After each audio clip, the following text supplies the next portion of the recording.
Olá, bem-vindo ao Comer Me Faz Feliz. Eu sou a Michele Pontes e hoje a gente está aqui nesse patrimônio histórico e cultural do Rio de Janeiro, a Pedra do Sal. E é aqui, nesse lugar emblemático, que a gente veio conhecer a chefe Leila Leão e a sua cozinha de axé na Casa Molocum. Vamos lá?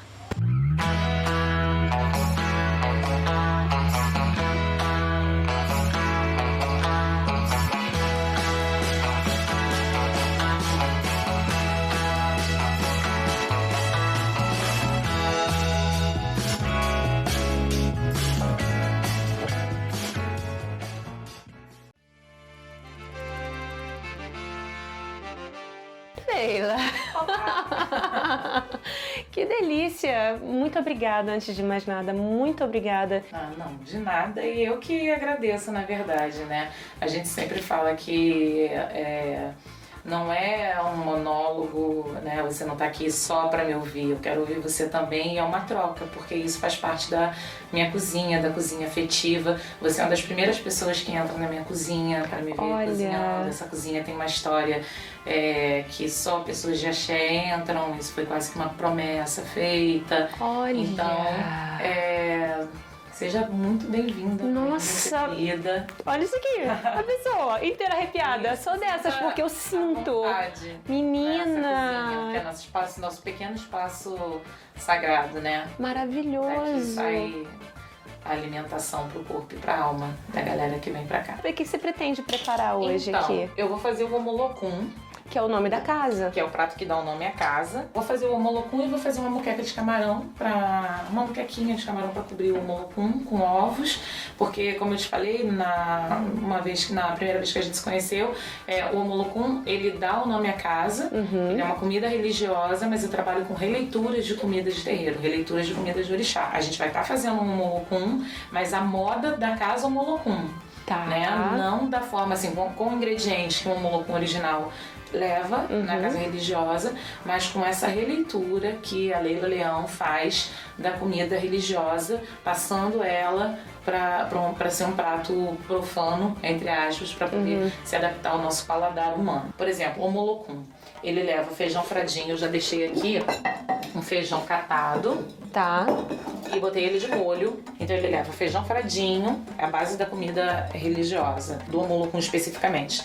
Cebola, azeite de dendê, sal e camarão defumado triturado. Essa é a base das receitas de comida de axé, que é cebola, azeite de dendê e camarão seco triturado. Muito marcante, inclusive, Sim. né? E aí, esses ingredientes. quando eu faço pra gente, né, pro nosso paladar, por exemplo, o omolocum, feijão fradinho é o mesmo, cebola, azeite de dendê, só que aí eu vou colocar alho, eu vou colocar pimenta com cominho, eu vou colocar cheiro verde. E aí, pra cobrir isso tudo, porque tradicionalmente o omolocum ele vem coberto só com ovos. E aí, pra completar, pra fazer essa releitura, a forma que eu achei de fazer uma releitura dessa comida é com camarão. Tá. Então eu vou fazer uma moqueca, vou fazer o omolocum, né? Vou fazer uma moqueca de camarão. Quando o feijão estiver cozido, eu vou fazer essa base do omolocum em cima dessa moqueca. Ao invés de usar o camarão seco, Você usa ele eu fresco. vou usar o fresco. Entendi. Né? Fazendo um mix de moqueca com o omolocum original. E aí a gente serve dessa forma, que é servido em um prato redondo, de uma forma geral. O omolocum ele é servido em um local redondo, que tem um simbolismo, simboliza o útero, a gestação. Na verdade, o nosso útero não é redondo, né? Mas a nossa barriga é redonda. Ela é uma comida que representa a fertilidade. Olha, então, por isso os ovos? Por isso os ovos. Então, o feijão fradinho representa os óvulos. Olha! Né? É servido em um local redondo, geralmente, tradicionalmente, que representa o quê? A barriga, a gestação. E o ovo é a maior das células. Você juntando todos esses elementos remete o quê? A fertilidade. Mas não só a questão de fertilizar o nosso bebezinho, né? Quem a gente quer gerar e colocar no mundo. Mas a gente fala sobre uma comida que é próspera, para fertilizar nosso trabalho, nossa vida profissional, nossos amores, nossa família, nossa saúde. Que lindo então, isso! É uma comida muito materna, muito afetiva, né? E por isso é o nome da casa. Eu já ouvi falar, uma amiga que tem mais familiaridade do que eu, ela me falou que não é todo mundo que tem essa autorização, mesmo dentro da casa de axé, não é todo mundo que pode preparar o molucum ou as comidas, sim, né? Que tem determinadas sim, searas que cada um pode se meter a se candidatar para fazer. Sim. E é isso mesmo, então? É isso mesmo. Primeiro que a cozinha religiosa, ela é um lugar que é o coração da casa de Candomblé. Porque toda a nossa ritualística, ela existe a partir da comida. Gente, é incrível, então, né? Toda comida, ela é feita na intenção de você fazer a oferenda ao orixá, independente, né, do orixá ser uma energia que não vai comer, né? Mas ele vai se alimentar da sua intenção, oferecendo aquele prato a ele. É uma comida que, de modo geral, é comida pela comunidade. Quando não é consumida pela comunidade, fica nos pés do orixá, né? Por conta dessa reza, com todo esse rito, essa seita mesmo, essa forma, essa filosofia de vida que é o candomblé. Né? Porque vai muito além da religião, que a gente faz candomblé diariamente na nossa vida, quando a gente se preocupa com a natureza, com o lixo no chão, com não sujar as águas, enfim, tudo faz parte, né? O ar que a gente respira, o nosso caminhar é de Exu. Então a gente tem várias vertentes durante o dia que nos levam a ser filho de orixá. Independente da pessoa, essa conexão, independente da pessoa ser iniciada ou não. Por falar nisso, você foi iniciar, a sua família, ou você, como é que você entrou nessa, como eu posso dizer, atividade religiosa? Como eu fui iniciada, por que eu fui iniciada, né? Como eu adentrei... A sua família, sua mãe já era? Essa história começa desde que eu nasci, porque a minha avó, ela era de Umbanda. E a minha casa, ela era uma casa que tinha rituais de Umbanda. Minha avó era rezadeira, benzedeira. Tá. E aí, e era umbandista, né? Então dava consulta, rezava, essa história toda. Mas eu era bem pequena. E a minha mãe, não. Minha mãe era só assistente. Ficava assistindo o que fosse necessário lá para poder... dar o suporte para as consultas. E aí, quando eu fiz 14 anos, eu comecei a passar muito mal de santo. O que é passar mal de santo? Que você ia contar agora. Assim, na verdade você perde um pouco de consciência às vezes, né? E eu fiquei doente um ano, assim, sem indo a médico, sem conseguir ter um laudo que fizesse sentido. Claro. Né, pro que eu tinha, pra forma com que eu ficava. E aí a minha tia um dia foi na minha casa, essa minha tia que era de Candomblé, que era uma tia de 2º grau, e aí ela vendo a forma que eu tava, ela incorporou, é uma mulher de Ogum, e aí ela incorporou, né, e aí eu piorei muito. E depois disso, depois que ela desincorporou, né? O que aconteceu? Que ela desvirou, no caso, né? Como a gente diz. Mas ela já tinha falado com você o que tinha pra falar. Já. Tá. E aí ela falou que ia me levar pra fazer um jogo de búzio. Porque provavelmente a minha questão era religiosa, não era de saúde, né? Olha, que interessante. E aí eu tinha 14 anos e assim foi feito. Ela me levou pra fazer um jogo, um pai de santo dela, na época. E eu fiz esse jogo, eu tinha 14 anos. E aí logo depois nesse jogo já foi dito que eu precisava ser iniciada. Que eu tinha que ser iniciada. E aí foi um susto pra família, né? Mas era aquilo. Ou ela é iniciada ou ela vai continuar passando mal, né?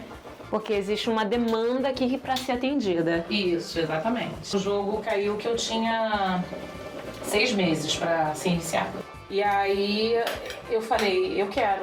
E aí comecei com 14 anos e eu fiz 15 anos recolhida.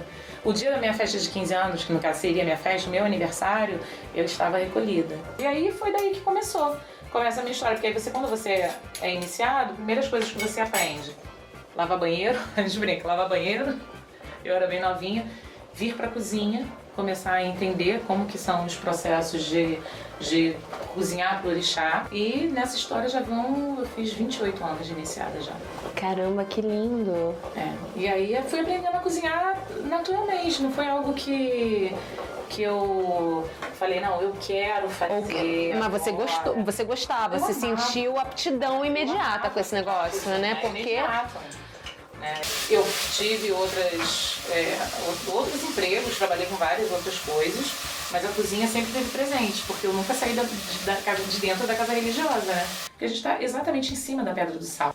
Porque a gente está do lado do Cais do Valongo, do lado do Jardim Suspenso. A própria Pedra do Sal, ela ainda tem lugares com grilhões onde os negros eram amarrados para ser açoitados quando eles não conseguiam fazer o trabalho da forma que os homens achavam que deveria ser feito e né, colocavam uma pessoa, um ser humano nessa situação, tantos reis e rainhas e princesas que vieram e que foram escravizados de uma forma tão cruel. Só que esse lugar acabou... O que aconteceu com esse lugar, com a Pedra do Sal? Essa história foi sendo passada, né? De pai para filho, de avô para filho, enfim, para neto. E aí... É o berço do samba, é uma samba, casa de Tia Ciata e casa e outras casas aqui que são próximas, faziam as mulheres, tinham a casa, faziam a feijoada, faziam o angu, faziam o acarajé e no quintal aconteciam as rodas de samba escondidas, né, da polícia, porque não era permitido e acontecia inclusive os rituais de candomblé, porque casas religiosas passavam por essa região. E aí essa história foi ficando, né? E quando eu desci para essa casa aqui, eu entendi o porquê que eu tive que sair dali de cima. Porque eu tinha que estar na Pedra do Sal, faço meu trabalho de formiguinha, e abrir a porta e dizer: essas pessoas passaram por aqui, essa comida existe. Não adianta você fazer com um grupo de turistas um circuito Pequena África, mostrar Cais do Valongo, mostrar Jardim Suspenso, Pedra do Sal, Berço do Samba, e você depois levar esse grupo de turistas para comer qualquer coisa.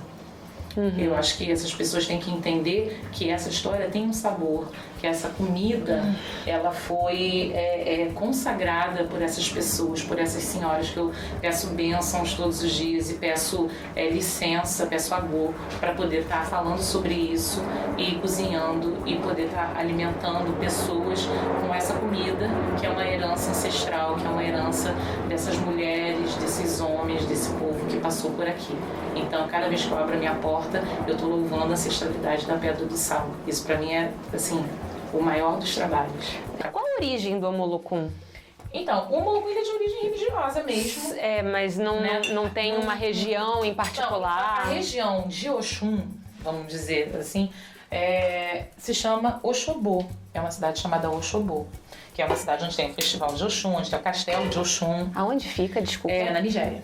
Como a nossa religião agora já tem vários livros, mas sempre foi muito passada por oralidade, o que eu digo de como surgiu o Omolocum, não vou saber dizer pra você quem foi a primeira pessoa a fazer Omolocum. E Omolocum significa alguma coisa em particular?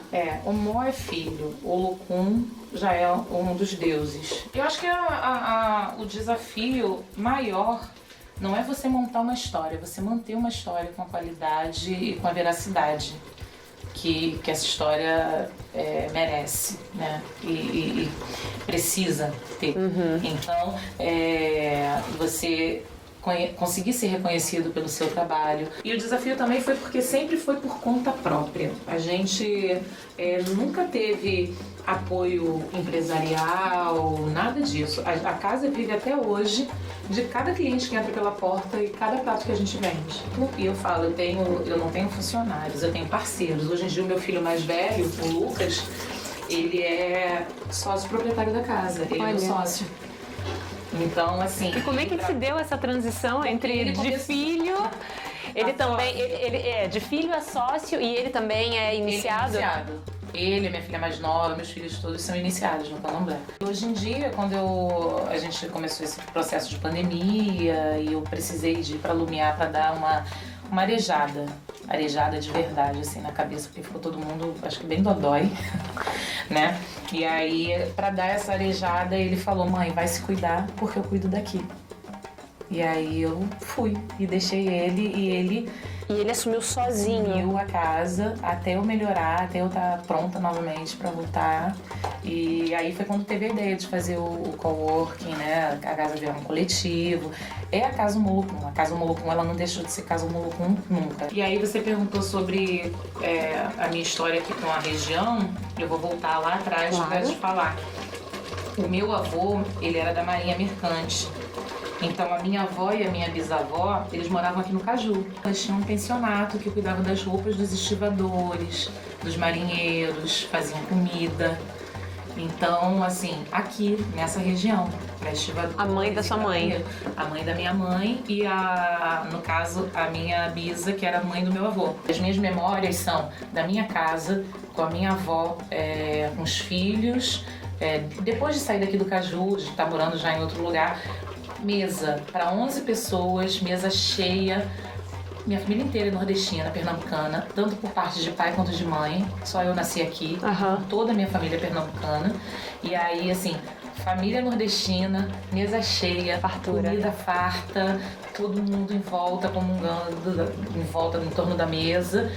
O cheiro da carne assada da minha avó, o cheiro do mocotó da minha avó, sabe? O cheiro de comidas, assim, nordestinas maravilhosas.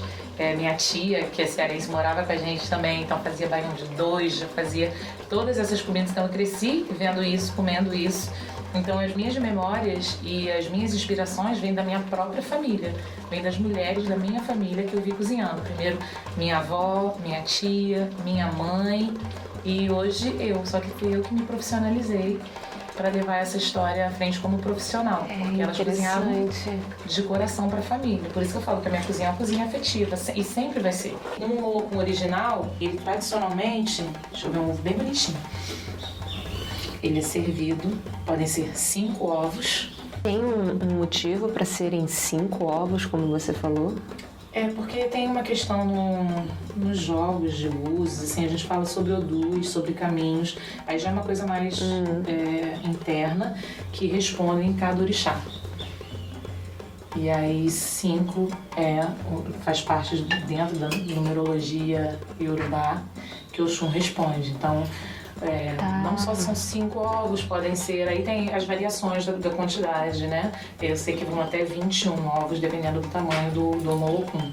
Mas a gente também pode fazer com um ovo.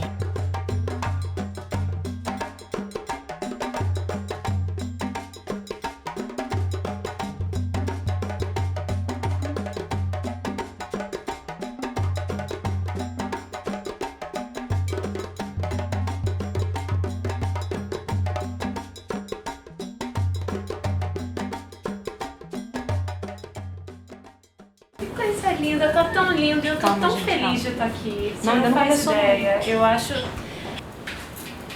Porque não é pra cá que eu tô falando isso. Pode até ser, mas é pra você. Ah, que bom, axé. Viu que o Oxum ilumine seu caminhar, de verdade. A comida, ela é uma forma de, pra mim, você fala, comer me faz feliz. Eu falo, cozinhar me faz feliz.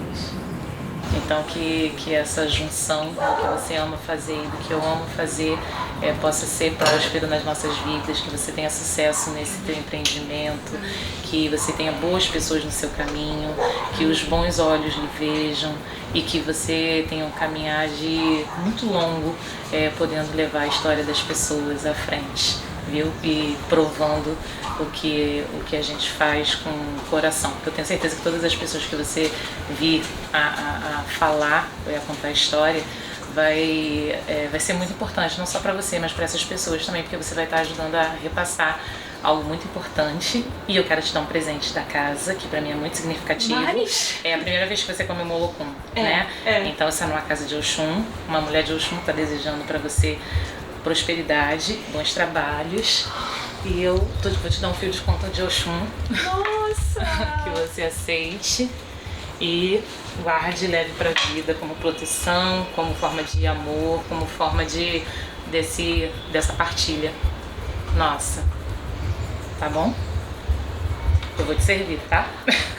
Não pela subserviência, mas é porque eu quero montar o seu prato, tá? Obrigada. Nada. Isso tá com um cheiro divino. Não tem. Não tem outra, né? Sendo comida de Oxum, comida de axé. Sim. O cheiro é maravilhoso. A apresentação é linda. A energia que eu sinto, a nutrição que eu sinto já vem desde antes. E eu só me sinto realmente privilegiada, lisonjeada de comer uma comida consagrada, preparada com as suas mãos. Axé, coma. A gente no candomblé, a gente fala, ao invés de falar bom apetite, a gente fala AG1. AG1. AG1. Significa... Significa bom, servido, bom apetite. Tá. É dentro desse... Dentro dessa... AG1. AG1.